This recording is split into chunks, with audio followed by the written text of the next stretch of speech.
Denmo.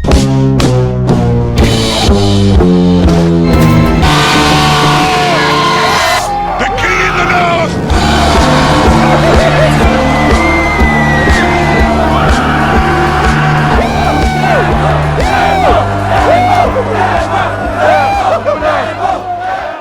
What's up, guys? Welcome back to another episode of the Jack Denmo Show. Before doing anything, make sure you diddle that like button. Drop a comment below too. Help out for the algorithm. And we got a Discord going, so join the Discord. We chop it up about the episodes and other funny stuff. Today I'm joined by a buddy of mine, Jake Hillhouse. He's what do you even call yourself, bro? Yeah, people ask me that a lot. I don't know. An entertainer. Yeah. I don't like the whole YouTuber and influencer shit, so I try to stay away from calling myself that. Don't be a douchebag like me, buddy. Okay, fair enough. Yeah, I like to say like video creator or something. Influencer. Content creator? Yeah.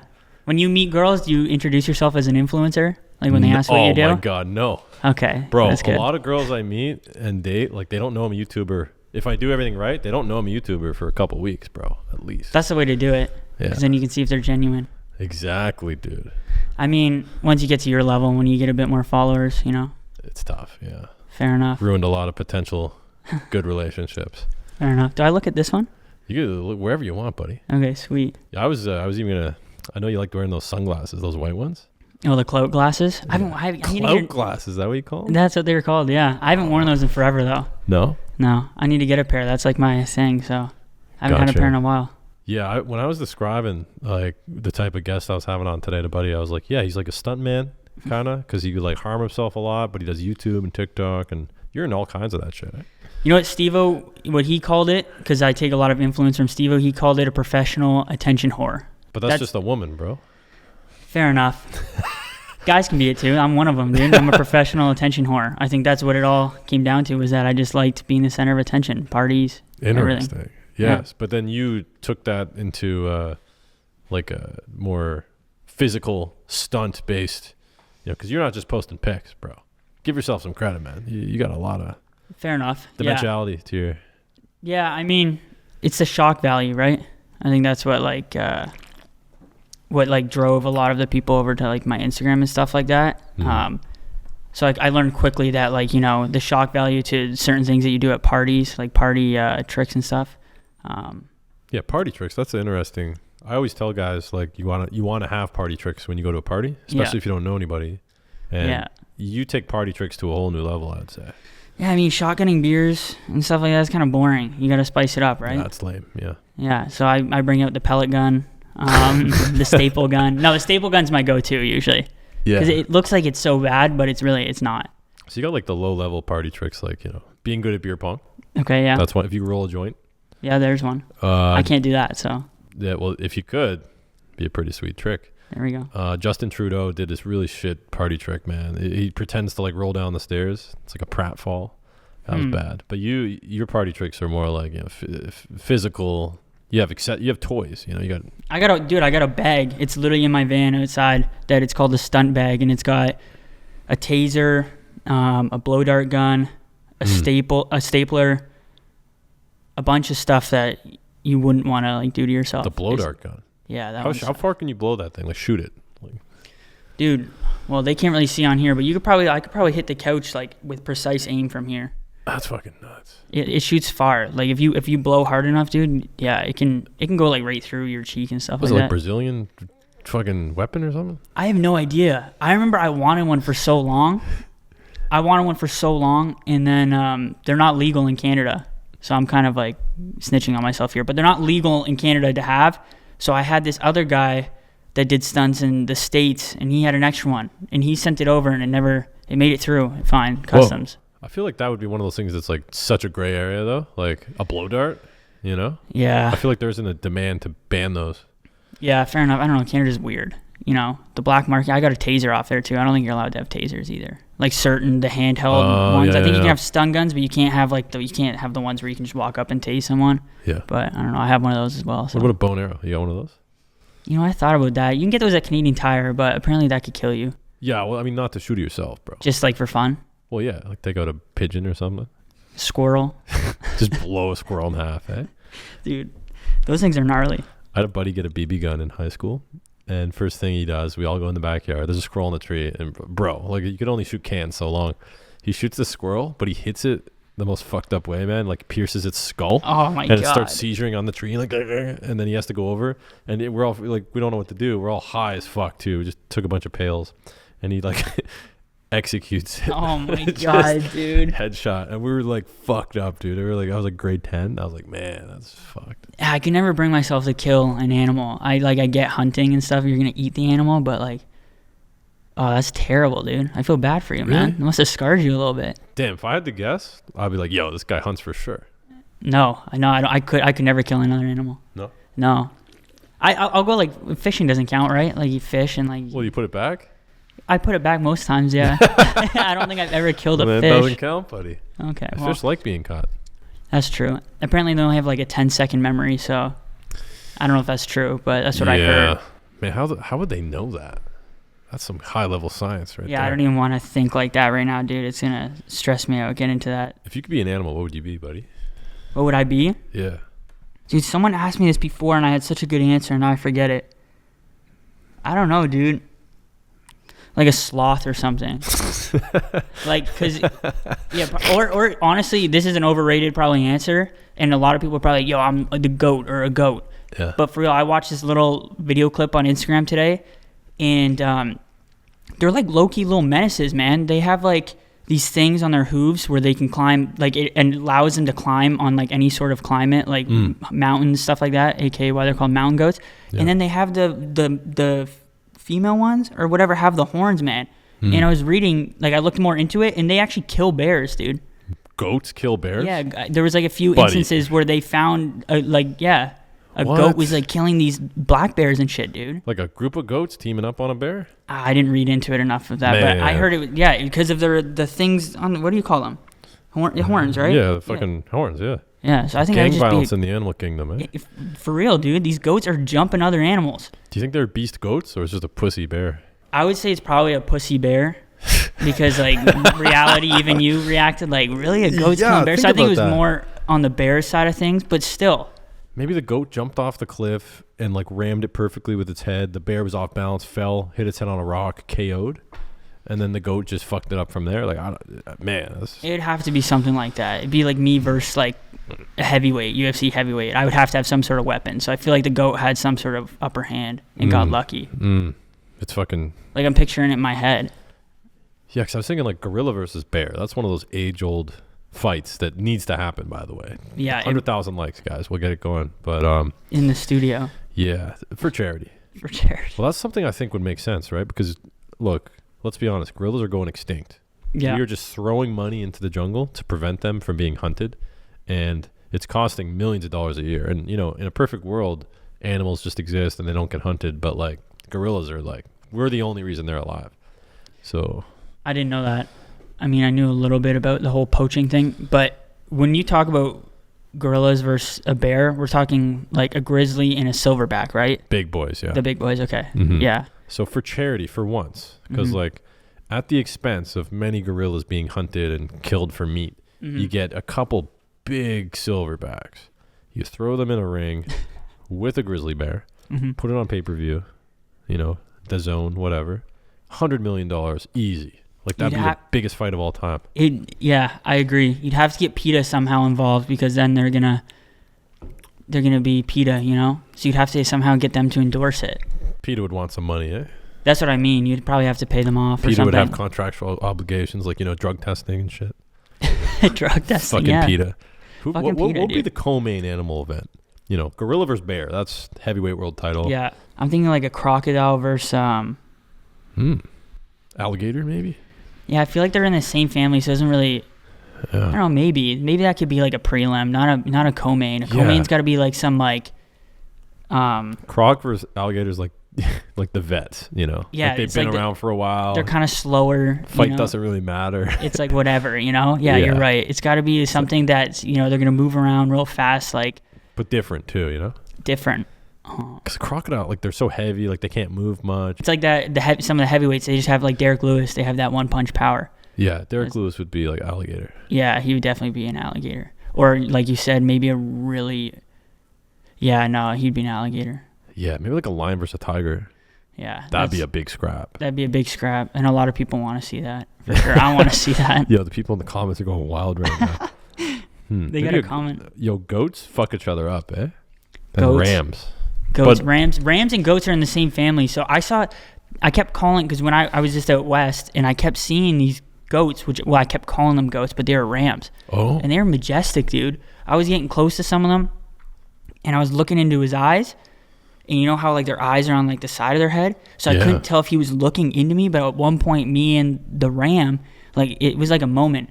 Like Chief Keef came on in my car, and I was like sitting there, and I was like, we were staring at each other, and it was almost like I was in his head a little bit. It was You weird. think goats understand music? I think so, man. I feel like they're I feel like they're intelligent. They're like pigs, man. They have ways about them, dude. I love pigs, man. Maybe like a goat versus a pig. Or, I feel like the pig would have a weight advantage, but like... No, I think the goat would, unless it was like a boar. A boar, that's a good one. Yeah. A boar versus like a a beast ram goat. versus a warthog, dude. Okay, yeah, there we go. I Those like little that. fuckers with the little tusks. Yeah, with the tuskets up front that go like this, right? Yeah, that'd be fucking nuts. That could be the co-main. That's like that's like, if a UFC edition, that'd be like a lighter weight class, you know? But like they scrap for 5 rounds. That's what I mean. It would Don't be get like tired. It would be like the bantamweight or the lightweight. Like I'm picturing like fast paced on the feet fight. Yeah. You know, like no BS. Yeah, because gorilla versus bear, that's like heavyweight. Like, it could be like 30-second KO, bro. That could be over real quick. Yeah, it could either be, or it could be really boring. You could end with a big KO, or it could be really boring because they're so Bear gets slow. on top, just starts hugging Yeah, him. he starts humping them and shit. It's like, oh man. Yeah, true. I think that's like the best animal fights without involving water, because water, things get a little more complicated, right? Yeah, I was gonna go, but yeah, like I was gonna say shark or something, but yeah, I don't want to even get to the logistics of how we make that work. What would you rather be eaten by, bro? Like shark or a crocodile? A shark's probably quicker, right? Yeah. What would you? Like, have you thought about that question? I feel like I'd be more terrified of the shark. I'm actually super afraid of sharks. I think everybody is, like in the ocean and stuff, but Because that open water, it's like a missile just coming at you, bro. Are you guaranteed death? Like yeah, when you're being guaranteed bitten? death. Yeah. Okay. You're dying. I would probably go with the shark, just because I think the shark, man. It wouldn't be much quicker. Because crocodile would grab you, pull you underwater, Twist. spin you. Remember they twist and stuff, so like they get a hold of a limb, and then you're kind of like suffering. So yeah, definitely a shark. Yeah. They don't have any of those out west though, thankfully. Sharks? Yeah, I went out west too, dude.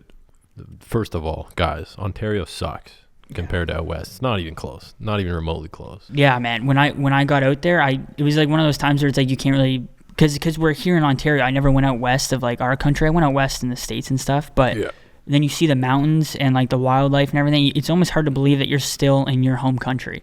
That's how it felt for me. Yeah. So where did you start? Did you fly to Calgary and then rip across? No, I drove straight from here. All the way? All the way. I mean, Ontario, when you get up north a little bit, like past Muskoka, it's kind of nice. Like we have some nice like scenery. Algonquin and shit. Yeah. Just outside of there, like Kenora, it's pretty nice. But then halfway through Manitoba, like the prairies, all the way until like Banff, Alberta, is just like, it's this the whole way, It's flat shit, dude. Yeah, it's terrible. Yeah. Saskatchewan, I feel bad. Like, I can't even complain living here in Ontario. I'm sorry for the people that live in Saskatchewan. Yeah, that's so true, man. Yeah, Saskatchewan and Manitoba are just rough, bro. Yeah, they suck. Dude, Alberta, we did a road trip out west. We flew to Calgary, we went to Edmonton, and then we went down from Edmonton to Banff. But, like, I know what you mean, dude, because Calgary's, they have some mountains, but they're brown, It's like dirty, dusty, brown mountains and fields. But then you go towards Banff, it's like... It's unreal, dude. Turns into fucking Lord of the Rings, dude. Yeah, it's unreal. BC, even when like you go over to like Kelowna area and stuff, it's so nice there, and they're like right in the middle. It's still like you get that city feel, but then it also like you drive like 5 minutes up a mountain, you kind of get that country feel, and that's exactly what I love like the most. So Kelowna looks like GTA 5 map, bro. Because they have these brown hills, but they have these big tall pine trees and. Dude, yeah. Even their streets are named after like the. Like streets in Hollywood and stuff, because it's called the Hollywood or LA of Canada.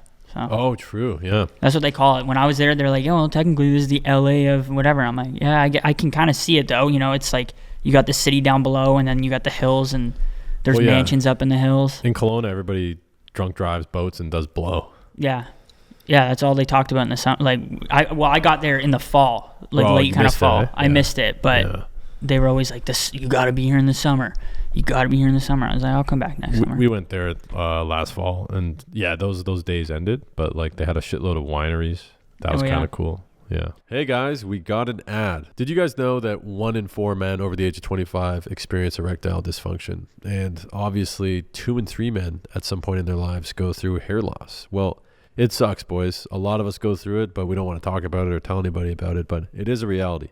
Fortunately, there are companies like MyRocky that allow you to get a prescription for something that would help prevent that hair loss or help you maintain erections. MyRocky offers Cialis, they offer Viagra. They also have hair solutions for you guys out there that are losing your hair. So a lot of this stuff is backed by actual science, and the guys that are running this company are actually doctors and pharmacists. If you guys are interested in learning more about these products or using my discount code to get yourself a nice little deal, go to myrocky.ca and use the discount code JD25 for 25% off your first order. Boner pills, hair care, grooming, and everything in between, guys. Cialis, Viagra, all the goodies. Keep your dick hard with Jack Denmo. Yeah, dude, it's a super. I love it out there. I'll probably go back out there early this coming New Year. I guess. You make it to Vancouver? Vancouver? I went to the island. Oh shit! And dope. I got stuck because of the floods, dude. I got there in like 2 days while I was on the island. The highway that we took over there, it's called the Coquihalla. So it goes right through the middle, right? Yeah, it's gone. It's like half of it is just gone. It's washed away from the floods. So really? I'm like, yeah, and we drove my minivan over onto the island. You know, we took the ferry and everything. And so I'm sitting there and I'm like, it's like deja vu because this happened to me when I went to LA in 2020. I have a car still sitting out in LA. Dude, that's fucking nuts. Like, yeah, because I was on the island in like May, end of May, and I remember there was a road to the other end of the island because we went to Tofino. Yeah, and I remember there was a part right in between the mountains in the middle of the island. It was under construction, and we had to wait like 45 minutes for them to let us through. But it was like you're literally on the edge of a mountain, and it's under construction. So that that might have got wiped out, you're saying? Yeah, probably, dude. Like, I was in... Did you go to Nanaimo? Yeah. Okay, I was there most of the time. And that was, like, the only spot, really, that wasn't underwater, like, terribly. So, yeah, what you're talking about, it was probably fucked, man. It was probably gone. Yeah, the island's sick, though. You see some of those big trees? Dude, it's sick. I loved it there. I didn't go to, but Vancouver, did you actually go in like the city and stuff and like explore? Yeah, I was living there for a couple months. Oh, really? Dude, it's sick. There's a lot of homeless people though. Oh, crazy, like I heard it's really bad there. There's one street, man, Hastings. Yeah, that's what they kept talking about. And I was like, can't be worse than Skid Row. And they're like, bro, it's like, it is Skid Row, but for Canada. And I was like, damn. Yeah, Skid Row, they have heat. Yeah, that's true. Hastings, it's wet. It's depressing. Wet, yeah. It stays warm enough throughout the winter that you could literally moss outside. But Skid Row, it's like beautiful weather all the time, at least. That's true. Yeah, I didn't get to go into Vancouver, like the actual city part. But I'll do that next year. What were you doing out west anyway? Just mossing, eh? Camping, dude. Yeah. Well, I went out there to film for, like my main channel and stuff, but then I just wanted to live out of my van. I want to see if I could drive across the country and fucking live out of my van for a while. And I did that, so. What are the specs on this van, buddy? Dude, it's a 2009 Honda Odyssey. There's nothing more to it, just that. Wow. Well, I took out all the back seats. Me and my dad, we built a bed. But other than that, just a sleeping bag. True. Okay. I'm just thinking, vans on road trips, clutch. But like 2009, that's probably like, it's pretty new, right? Probably did pretty good, eh? It's in great condition, yeah. Nice. I bought it off person on Kijiji in May for like $5,000. Nice. It's perfect. Great deal. So you're camping, eh? Yeah, dude. Would you just pull over on the side of the road, piss, shit, and all that? Basically. Nah, they got like rest stops, like where you can like, when you're... Well, yeah. And stuff like that, but for the most part, I'm just, There's like this app, it's called iOverlander, and it has a bunch of camping spots that people have like stayed at without paying. And I just used that, bro, and it worked completely fine. There's tons of spots on it, man. It's sweet. Did you go by yourself or did you bring people? No, I went by myself. Damn. Some heavy shit. What motivated that? You just were like bored one day, or like you're like you're depressed? You're like, fuck, I gotta do something. You know? Yeah, dude. I think 2020 was like everybody keeps talking about it and stuff. Like, oh, it was such a terrible year, you know, blah blah blah. But it really was. And then going into 2021, we were on lockdown again here in Ontario, and you know, I quit drinking. I took that out. So I need to find like a new hobby to kind of like fulfill that a little bit. Mm-hmm. I started watching this YouTube channel. His name was Mav, and he just camps out of his truck. And I was like, dude, this guy just lives, you know, freely out of his fucking truck. Just like a van guy. Yeah, he's nomad, man. And I was like, dude, that is sick.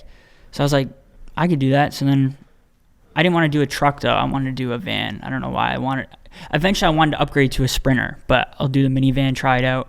So I bought the minivan, converted it to how I liked it, and nice. That was the inspiration, really, man. It was just... Yeah, there's a whole fucking niche on YouTube of just dudes that live in their vans, bro.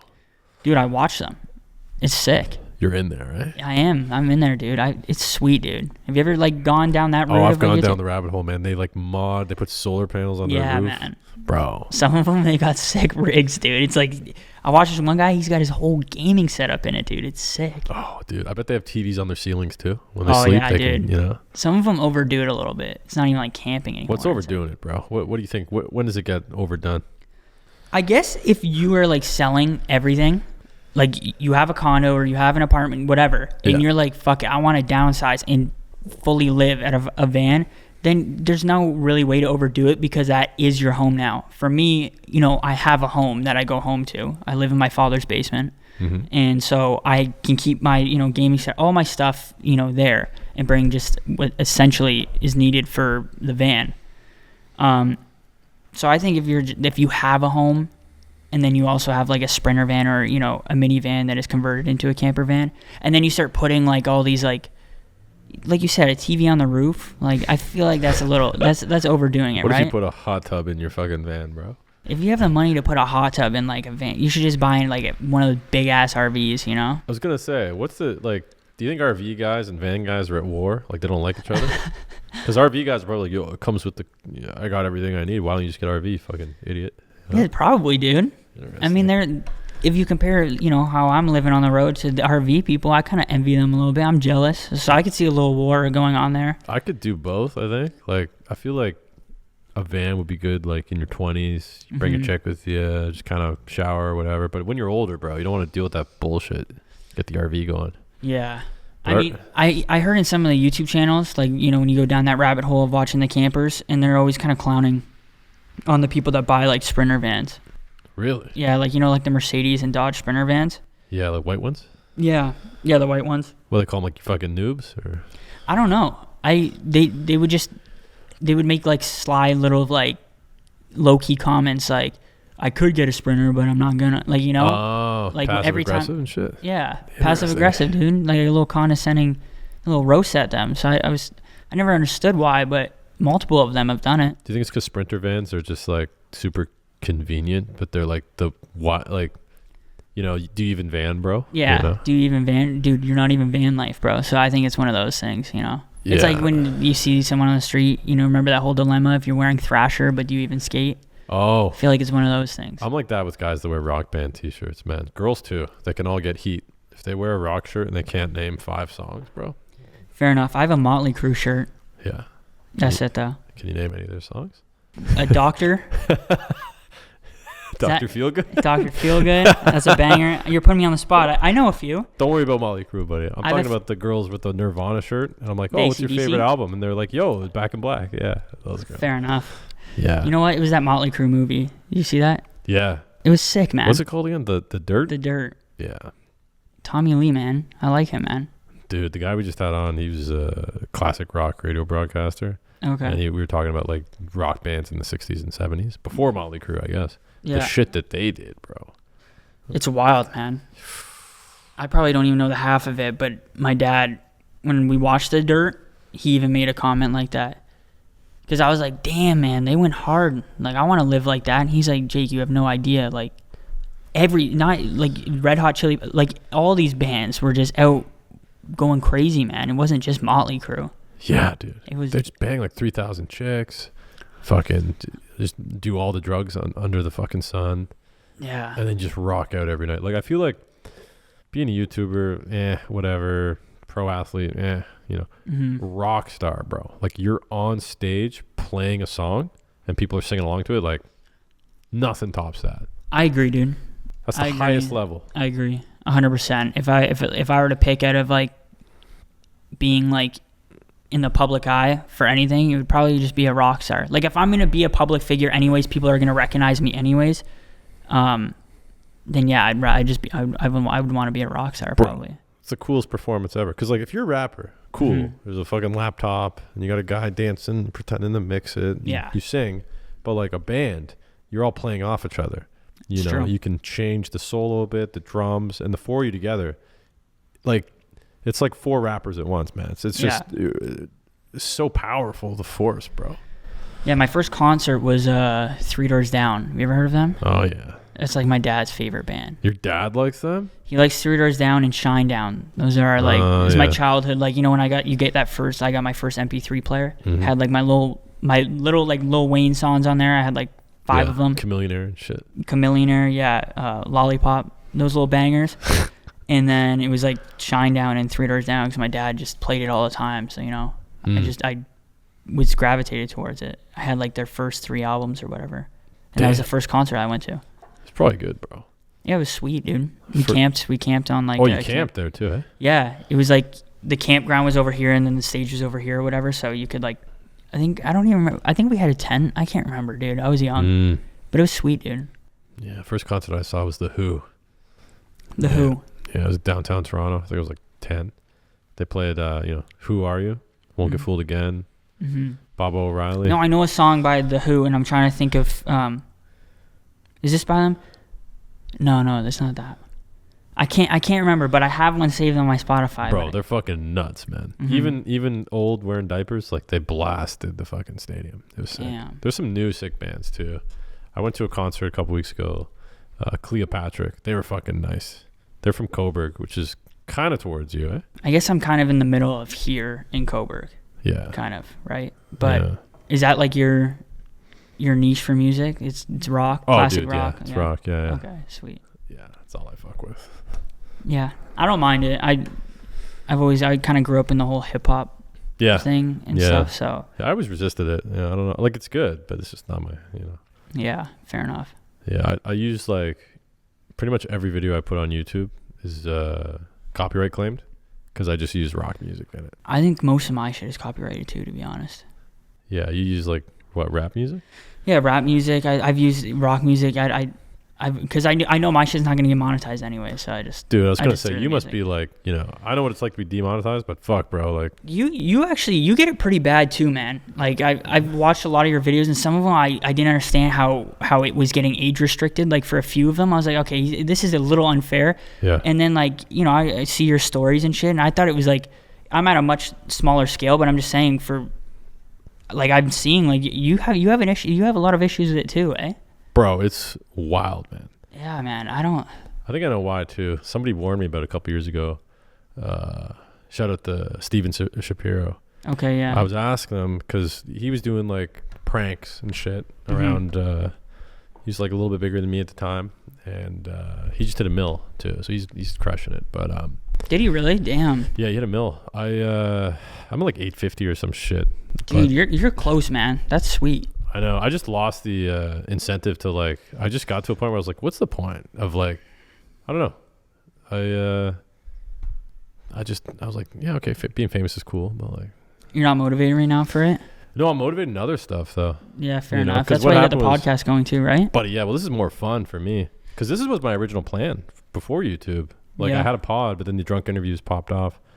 It's not about the numbers for me. It's just more about like doing what I enjoy. But to segue back to demonetization, bro, he told me early on, I was like, yo, like, why don't you ever do like drunk interviews and swear and, like, because, I'm getting these crazy views right now. Like, you should do some of that shit. And he's like, dude, once you swear a couple times, do a couple sexual videos, like a handful, YouTube permanently marks your channel as like non-friendly forever.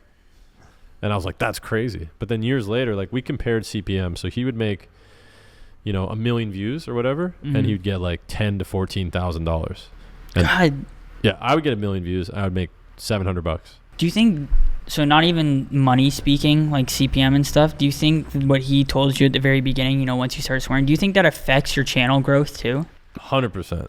Because like I'm at a point where it's like I know I've made tweaks and I've changed shit up multiple times, and I've just never had that kind of big break. And I always felt like, especially with a few videos, I think this coming new year will be a game changer for me for how I've kind of manipulated my formula for videos, which I'm excited for.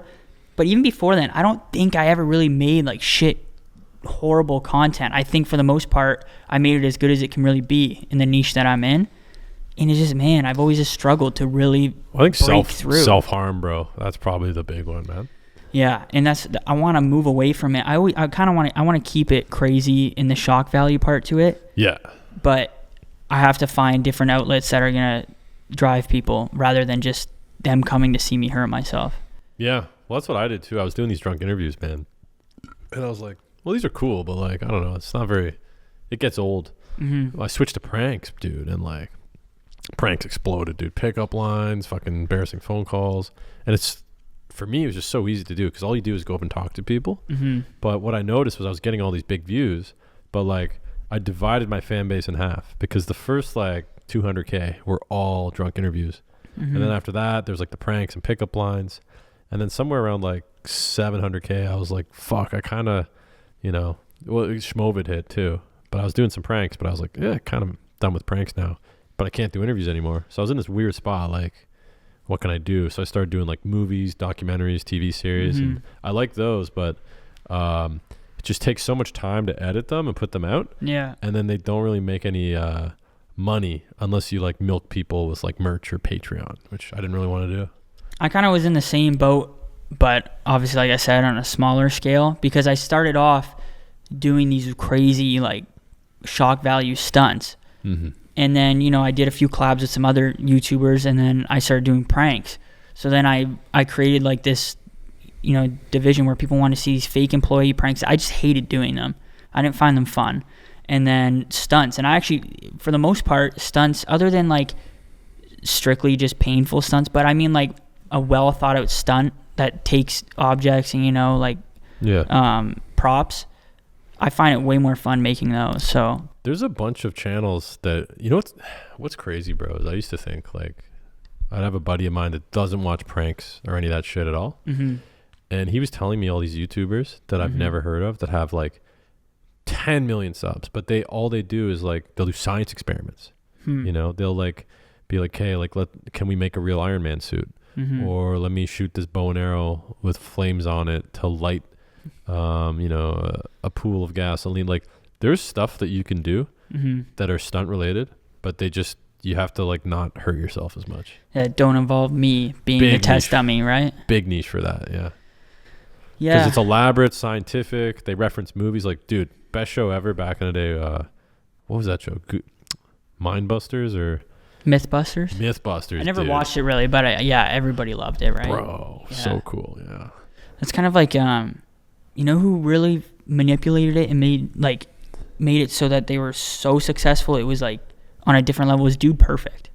Yeah. Like they took the whole trick shotting thing and then like made it into and then like they brought their personalities into play. Like they just made it so profitable and like perfect. Like I remember watching them in like grade 7 or like grade 6 or some shit. And I was like, damn, like that's what I want to do. And they're kind of like what kind of got me into like wanting to do like YouTube videos and stuff was Dude Perfect. Yeah, how old are you now? I'm 23. Oh, buddy. I didn't even fucking film my first YouTube video until I was 23. Yeah, but you kind of, you skipped a lot of steps, I feel like. Like you kind of like figured it out super quick, it seems. Like how long have you been doing YouTube? Like 2 years, 3 years? It's like, 3.5, 4 years.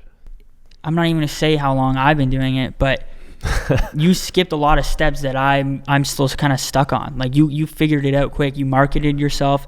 You found a niche. You ran with it. Even if you didn't like doing the pickup lines, you fucking you broke through, right? You found that, and I've yet to really do that. But yeah, dude, 3 years. That's wild, and almost at $1 million. That's crazy. Yeah, I haven't posted much lately, but I'm gonna go to the States in a couple months. I'm gonna go to Arizona and do a bunch of videos.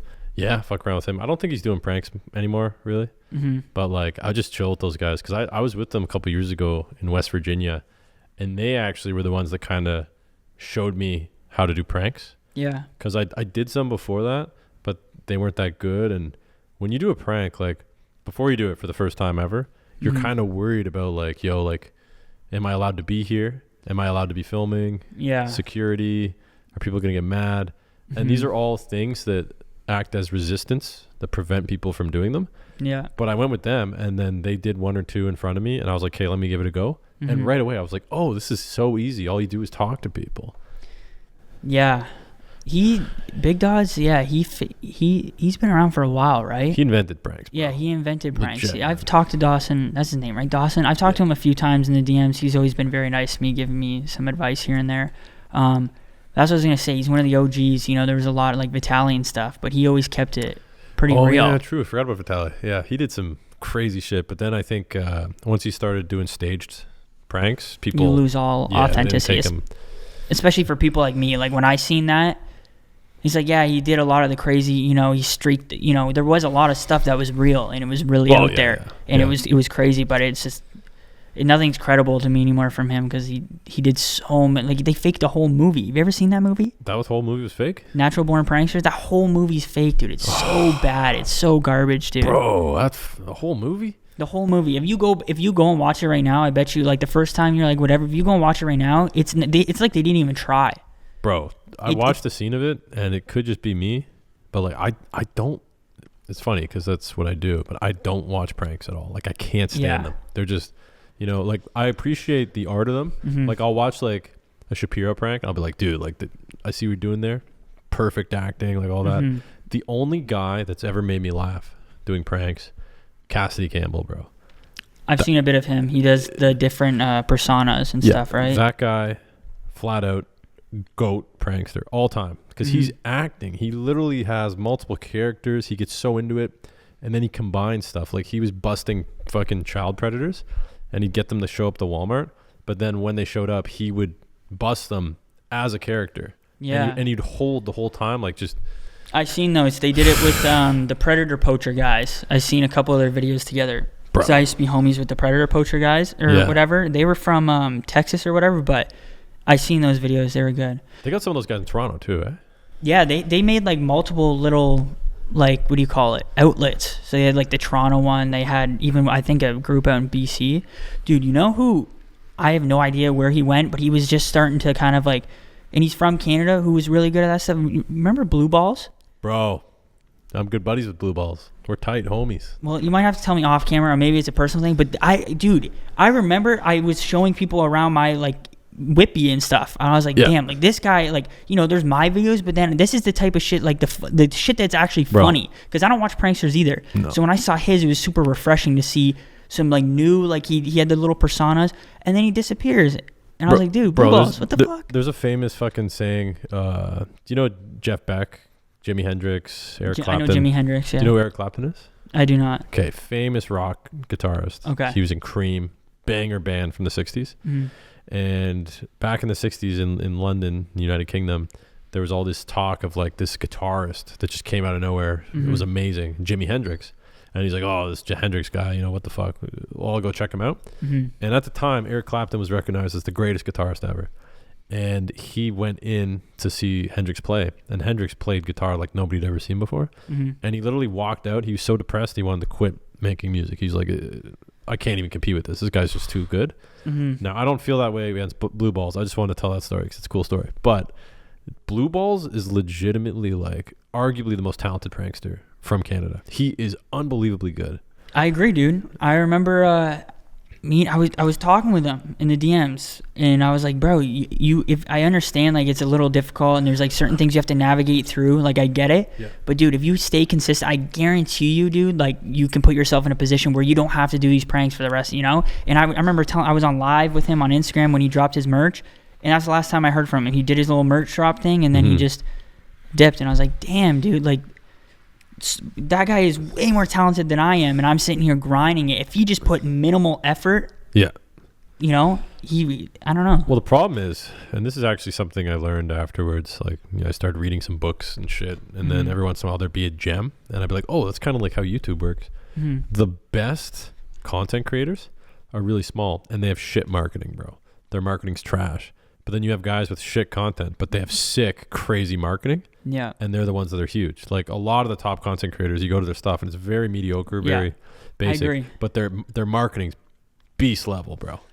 And I completely agree. And I was gonna say that's like a prime example is that, like, when in 2017 when I first started posting, these crazy outlandish, like, shooting my nipple with a pellet gun, all that kind of stuff. When I started posting that on Instagram, it very quickly, like, WorldStar picked it up, and I was kind of like one of the first people to really get posted on WorldStar for doing a stunt. Like, Supreme Patty and all them, they're like DMing and they're like, hey, can you send me your connect for all this stuff or whatever. So I was kind of like the first. And then Supreme Patty, Boonk, like all these little Instagram people started sending their stuff in, and they just figured it out way quicker than I did. I had a head start. I had the first connection kind of in a way, and then these two, 3 or 4 people from, that were doing the Instagram stunts or whatever, they figured out the whole marketing standpoint way quicker than I was, and I was kind of left in the dust, and they went up. It was tough. I remember I'm like, what am I doing wrong? I couldn't figure it out. Well, the thing with Reggie, Blue Balls, so he's in business school. I think he has like 1 semester left or something. He's unbelievably talented. His marketing's a little bit weird, like, because he has so much talent, but like the thumbnails, the titles, like, people don't get it unless they like are once they join, they are in his cult. Like, he's so good, but it's his actual like marketing and getting past that barrier. That's the problem. But I know for him personally, because I was living in Vancouver, me and him would chill all the time. And him, Johnny, his camera guy, and his other buddies, and his girlfriend has like 3 sisters. So like there's this group of like 6 of them that just chill all the time. And I would chill with them. And we did some stuff, actually. We filmed some pranks, and we just didn't drop them. They're from like a year ago. But like, he has such a good little social circle. And all day, like, he'll be hanging out with them. And like, he's so funny that like the laughs that he gets from them are enough that he doesn't feel the need to like make the content, if that makes sense. He just seems very comfortable because he has world tier talent, but he's just so relaxed and chill and just kind of happy to, like, he's got his girlfriend and his buddies, and yeah, I mean, that's fair. Some people are content with that, right? Like, I remember, it was like a couple years ago I seen his stuff, and I always questioned why he didn't keep it going, because I know that if he put minimum effort, like I said, he'd blow up. But yeah, some people are content with that, and that's fine. As for me, I want as much eyes as possible, kind of. True. I don't care about money. I just want as much notoriety and like eyes, and that's like the main thing, I think, for me. Yeah. It's weird. I don't know. So when you went out west to BC, like, what changed for you? Did it make you like go like, you know what? I don't want to hurt myself as much anymore. I think it's been a thing that I've thought about. It wasn't like really BC, like traveling, going on my own. I think it was just like a whole bunch of things, It was like I think I'm the first, maybe not the first, but I'm going to claim to be the first on this podcast, the first person to have every single social media deleted at one point. Like, I've had my Instagram deleted. I've had my YouTube deleted. I've had the TikTok deleted. I've even had my Snapchat, like, banned for a little bit. I remember when your YouTube got deleted. Dude. I was fucked, dude. It's like the worst. Like, I don't even have that many subscribers, whatever. I don't get that many views, but I've been working on that YouTube channel. It has stuff from when I was like 12 skateboarding on it. Yeah, that's your baby, dude. It's my baby. So I was like, damn, dude. I remember I cried then. I was so upset. And it was like a week before we were going out to LA, man. It sucked. It was terrible timing. Why did they delete it, bro? That's the thing, dude. That's what really bugged me, was that they never gave me, even when I got it back, they never gave me a reason. They said our basically what they said was our bad. It was our mistake. And then but they never told me which video went, because they have bots that run their fucking community. We both know that. So they never told me which video or what it was that, struck that little nerve in the bot or whatever to get it deleted, to get it terminated. Bro, calling it right now. YouTube has the fucking worst customer service. Dude, the worst customer support. Like, they don't even have a phone number, bro. Dude, it's next level bad. Like, you have to... So, I know, like, DOS has a guy.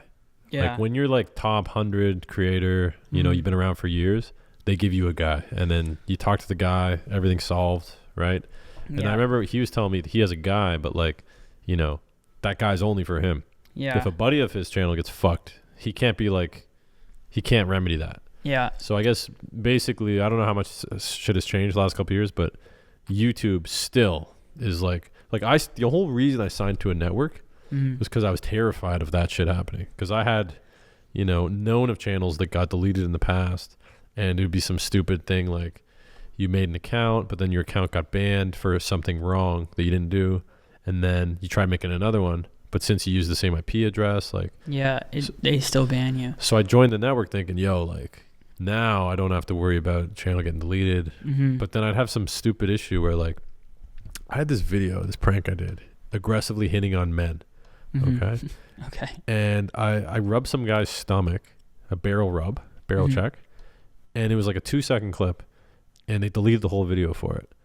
And I went to my network guy. I'm like, yo, this is stupid. They didn't even give me notice, nothing. And he's like, okay, I'll try to get a hold of him. I was like, try? Like, what do you mean? And he's like, yeah, like, we can't actually get a hold of you. I was like, bro, what the fuck? It's crazy. Damn, eh? Yeah, I mean, you got your channel deleted, bro. That's like goat tier fuckery. Yeah, but the thing with mine was that, well, at least you kind of knew. For me, it had to have been a mistake. I had no, like, you know, you have those three warnings. 3 strikes, I've had them previously, but I had them all kind of, what do you call it, go away. And I was on a clean record for the most part, and then randomly I woke up and it was deleted. I was super confused, man, and I was like, it's one thing to have it deleted, you know, permanently, and like it says, but to not get a reason, it's like, come on, at least tell me where I went wrong. Yeah. So that, like, once I make a new channel or whatever, I don't make that same mistake. I don't know, you know, it was fucking terrible, dude. YouTube's got some holes right now. Like, I know there's a big issue with false copyright striking people. Oh man. They'll always have holes like that, dude. I don't think they'll ever really listen to because, dude, a lot of people complain about it. It's not just me and you that, like, suffer from it. It's just normal people viewers even. They're like, why do the channels that we like, why does their content, you know, they can have complaints, but they don't do anything really. Yeah, I got to a point where I was like, I'd rather just restart a new channel with a clean slate, you know? Yeah. Because I feel like maybe it's because I'm a perfectionist, but I feel like I'm not like what my channel started out as. But just for the point of, like, growing it, because I get DMs and messages, comments all the time, and they'll be like, yo, like, I didn't see this video for 3 weeks. Like, dude, the only reason I knew about this is because I saw on your Instagram. I refreshed. I have sub notifications on. It just doesn't show up, bro. And, you know, I didn't know what to really do. Like, if people don't get notified by the video, like, I understand you have to make great content, upload consistently, same day, every week. YouTube recommends it. If it's not good, people don't watch it. The watch time. I understand all that. It's very obvious. But it's just the idea that, like, people would literally say that it's not showing up. They have to go out and find it on their own. I've started, like, 5 different YouTube channels. Yeah. And I remember at one point I had a channel, it's called Falk, and I just stopped uploading on it. It got to, like, 50K in a month, and it was getting the same engagement as the Denmo channel was when I had, like, 600,000 subs. It was crazy, bro. I wonder if that's something I should look into. Restarting? Not restarting, but making a new channel. And I did that with the camping, but even that was like, it wasn't even a new channel because I started doing the camping vlogs. Even that wasn't really a new channel. It was the backup channel that I created when my main channel was deleted. So I just wonder, like, if I created a new channel, if that would help push engagement, because obviously I get the same thing. Like, dude, I had comments where they're like, I haven't seen your stuff in like 2 months, and then randomly this popped up in my subscription feed. I was like, so you're still subscribed? He's like, I've been subscribed. I just don't. I'm like, that doesn't make sense, man. Yeah. Like, the whole point of the subscription tab is to show you videos when, you know, of the people that you subscribe to, or notifications. Like, the fact that people have to say at the end of their videos, make sure you turn on all notifications, or like you have to like double tap the bell thing. Yeah. It's like, what happened to just turning on the bells and you get notified when that fucking person posts, you know? Like, why is that? Why is there like an extra step to everything now? Just From a business standpoint, the only exception, or I guess what would make sense from YouTube would be like, well, this video won't make as much ad revenue as another. So they if they want to keep people on their platform consuming content, they're going to want to shuffle them over to stuff that has, first of all, it's longer than 8 minutes. That's key. Multiple ads on it. Yeah. The ads that can be displayed on it are higher paying ads. So for example, computer videos, real estate videos, tech videos, way higher CPM, cars too. Pranks, they're in that weird area where they're not advertiser friendly, but they're also not advertiser friendly because they're unpredictable, right? There could be like some sexual jokes, some fucking swearing, whatever. Stunts, obviously. As soon as you self-harm yourself once, they're going to be like, yo, dude, self-harm, kids are going to see it. Can't play any ads on that. Because if Apple does an ad on one of your videos and you're stepping on a mousetrap, they're going to be like, okay, well, like, you guys are playing an ad on somebody stepping a mousetrap. And dude, like, I know what you mean though. My videos, bro, like the things these people will say when they're hammered, the Virgin Squad series, like, bro, that shit was very vulgar. It's raunchy, eh? Super raunchy, yeah. Yeah, fair enough. And then the pranks too, like the pickup line videos would do good views wise, but like the money just did not match the views at all. It was because I soiled the CPM so bad from the drunk interviews, which makes total sense, man. Like imagine going to Pride and then asking like 30 guys how many dicks they sucked that day. Like it doesn't surprise me. Yeah, fair enough. That they would nuke the channel. Yeah. I just wish I had the foresight to start a new channel when I switched over to pranks, because the base I was working with, man, is just, damaged, tainted to begin with. Dude, I think I guess when you're like at your level, 800,000 subscribers or something, you have different worries than what I have. But for me, I wish that, okay, whatever, you want to take away monetization, you want to take away the money aspect, like, obviously I make legit nothing because of the views I get and because of the type of content I make. Yeah. I don't care about the ads. You don't have to I just wish you would at least push my stuff to the proper people that want to see it, or you would at least put it in the recommended when it's like a decent performing video of mine. Take away my money for right now. I'll worry about that later. When I get to a certain level where I'm like, okay, yeah, I deserve to start making money now off ads and stuff. But at least for right now, I just care about getting that like engagement push, So do you still want to do shit that you'd like harm yourself in? I still want to do content that creates shock value, whether that be whatever. I still like that aspect where people are like, damn, like no one else kind of does this shit. I like being in my own lane. And, I know Jackass did it, but I think there's certain things that I do differently than a lot of people that kind of follow Jackass. Yep. And so, yeah, I not self-harm. I don't want to just sit there, like I said, and shoot myself with pellet guns or staple myself. I want it to have a comedic aspect to it. Yeah. And that's kind of the direction that I'm kind of going, vlog. And then that was like kind of the mime gig. When it was fresh and like kind of fun, it provided that comedic value to self-harm. And I think that's why it did so well. Well, I guess the idea would be like your main channel is tainted. It's tainted. So you could do anything that would be like somewhat questionable, self-harm, or just comedic stunt, whatever. Keep it on there. But then have another channel that you can do stuff that doesn't have that, and then build that, and then that one has AdSense. So that way you have your channel for artistic purposes, right? Now, it might not grow as much because the channel's tainted, but like anything that would taint your other channel can go on there. The other channel can grow with YouTube backing you more because they know like, hey, he's not going to do that shit on there. That's fair. It's just so much work. Yeah, it is. It's tough, dude. Like, cause the way my old man put it to me, because one day I was telling him, I was like, man, like I'm doing this YouTube, but I'm not really happy with it. And I had like a shitload of money and subscribers and followers, but I just wasn't that happy. And he's like, he was he still is. Well, he just retired. Okay. But he was a driver, like a limo driver, and he would transport people to like medical surgery, stuff like that. Sweet. So people all the time would, he'd be talking with them, like, what do your kids do? He'd be like, well, one of them does YouTube videos, and they talk about that. And everybody in the car would always be like, oh, I would love to do that. I wish I had my own business. I wish I could be a YouTuber. Yeah. And he's like, no, you don't. You don't get it. Like, it's so much work. Yeah. And the way he put it always stuck with me. He's like, if you're a content creator, you're literally making something out of nothing. It's true. You're literally taking, like, nothing exists, and then you film it and then put it in a video screen. Like, there's no like, hey, like people, there's a demand for a certain type of food, or if you're building a fence, you're providing a service. But like YouTube is just pure visual, right? Yeah, dude, I think that's true. You're literally creating nothing or something out of nothing. Yeah. And that's how I always kind of looked at it too.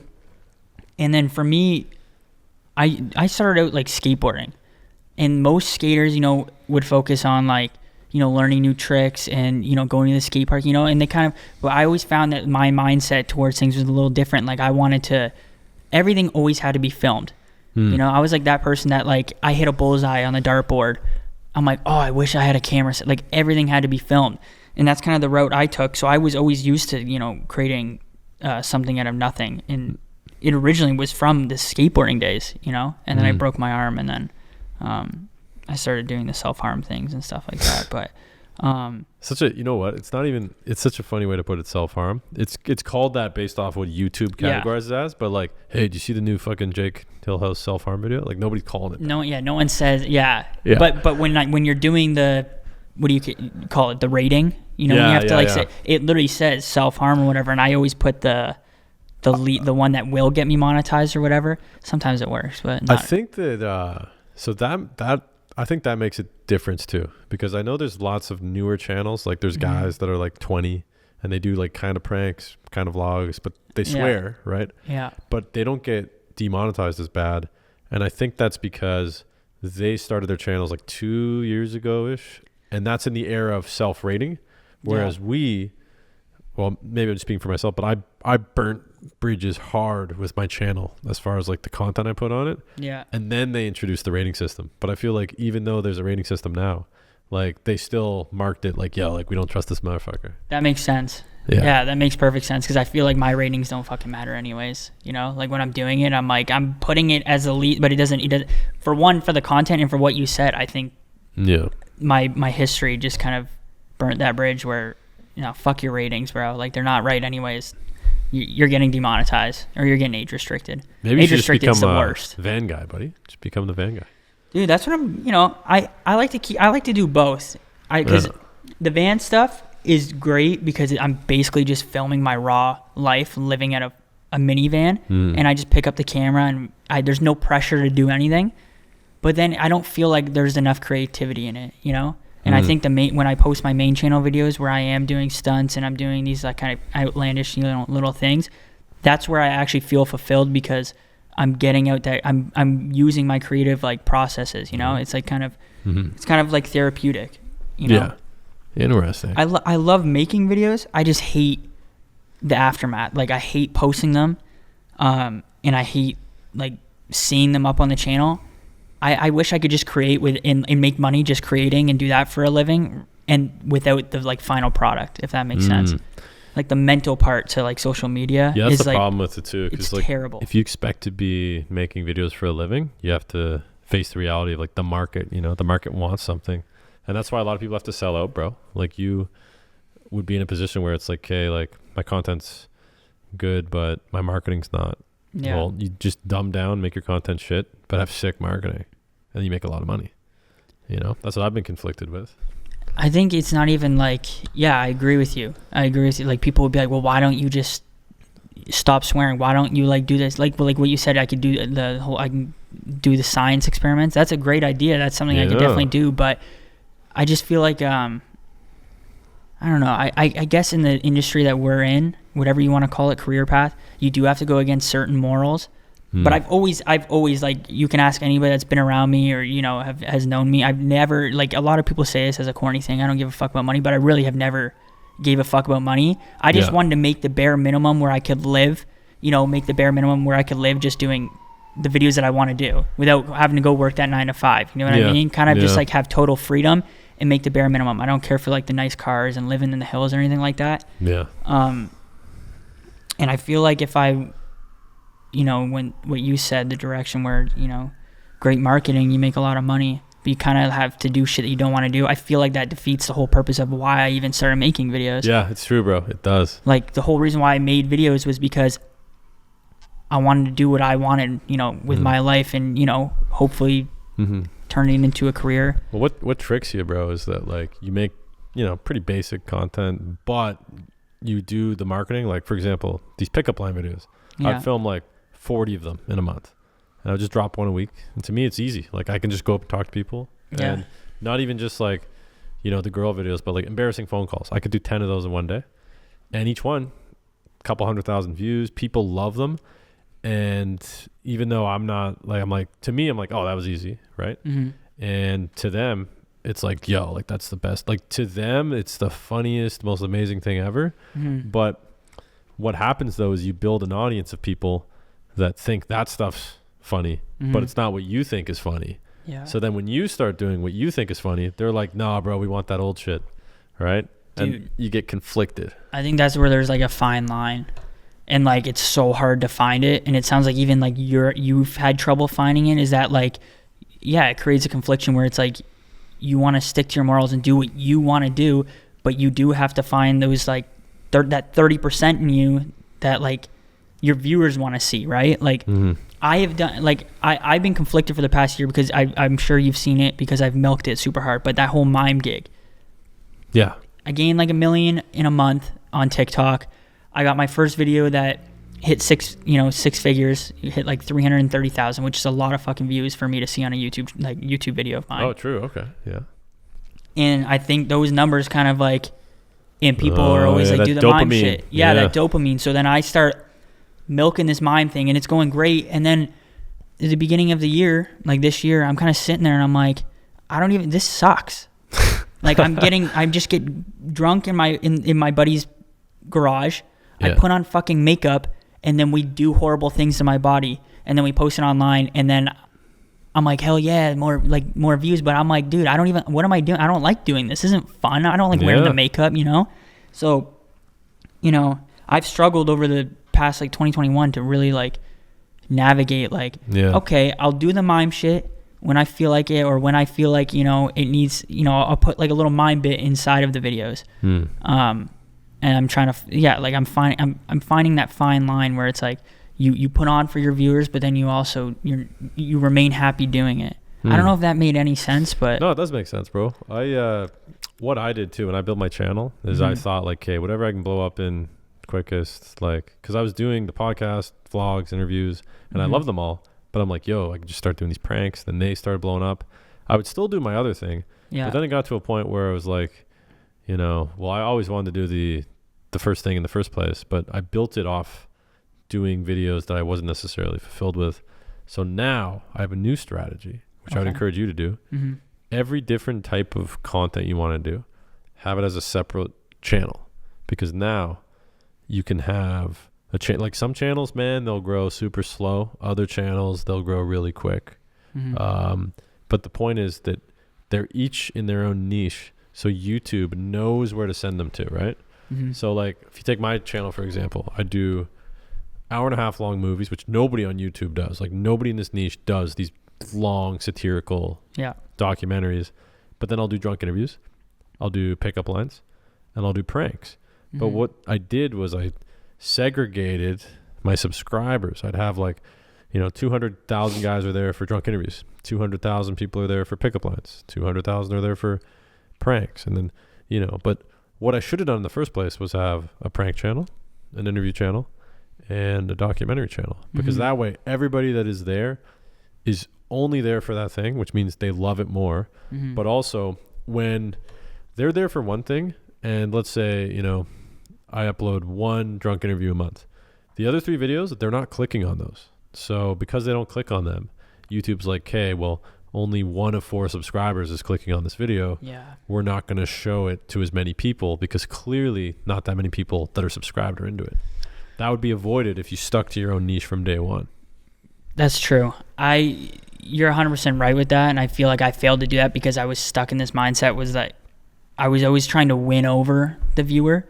So like when I would do the mime thing, I would put other stuff in that video that I actually like doing, and I'd be like, yeah, and I tell a lot about myself and try to win them over when in reality they only came to see me hit a scooter off my shin and not make a reaction. Oh, fuck, that shit hurts, bro. It does. Vicious, dude. It is vicious, dude. Jesus. It's good footage though, dude. But like I said, that's like people, they gravitated towards that, and I was stuck in this like mindset. Like, I'll just win them over.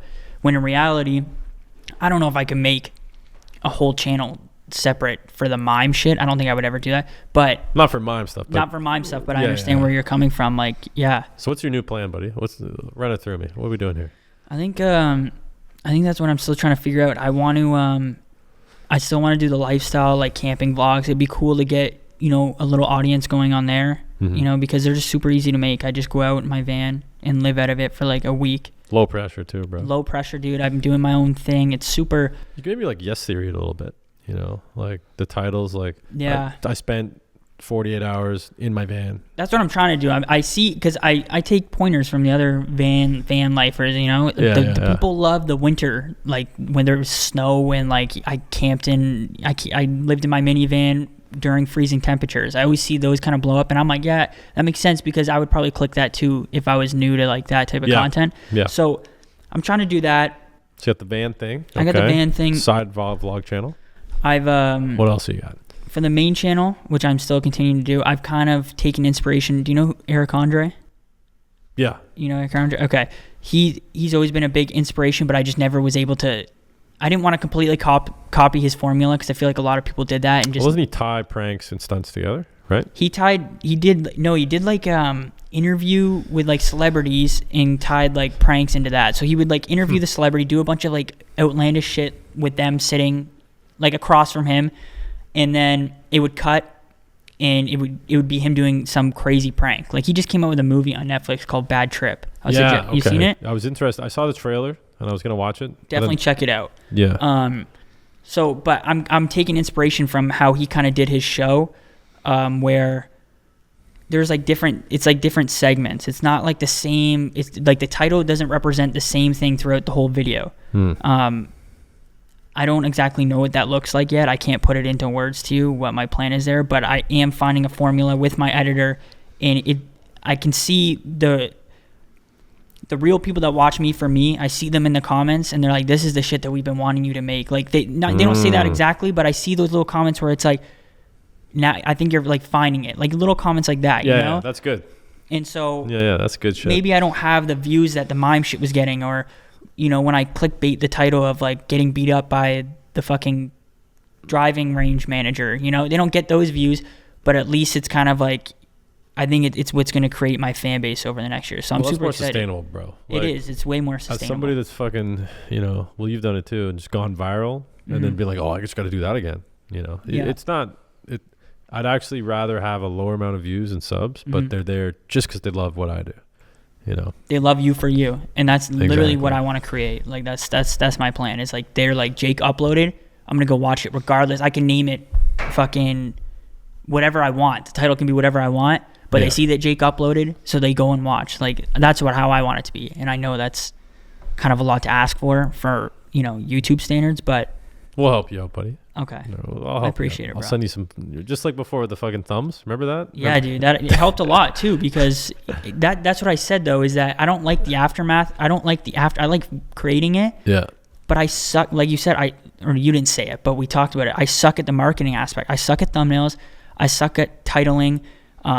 I hate going back to my channel after uploading an hour and it has 98 views. It makes me legit depressed. Like, I hate that part of it. Bro, I know. That's the worst, man. And it's like, you know, people are like, well, just whatever, on to the next one. That's not how it works, dude. It always starts as like, when I first started, I didn't care about the views at all. I know. But then once you get to a certain point, it's like, bro, you're in debt to your channel. Like, I know so many big YouTubers that like, they pretend they're doing good, but they are slaves to the performance of their latest video. They need it to do good. If it doesn't, they're fucking off their rocker. They're upset. They're depressed, you know? Not even for like a money aspect too, I bet. It's just like, it's ego, they rely the ego, and they rely on it for like happiness almost. Like I know for a fact it's an unhealthy thing that I do, and that's why I kind of took the year off drinking too. Like I kind of like, it was just I would base my views, like I would compare myself a lot to like these other people that are, you know, around the same age but doing way better, and I had expectations for this video, and then when it comes out, I'm like, it's like embarrassing. I'm like in my basement just depressed because of how the views are doing. I'm debating on taking it down and scrapping the whole thing,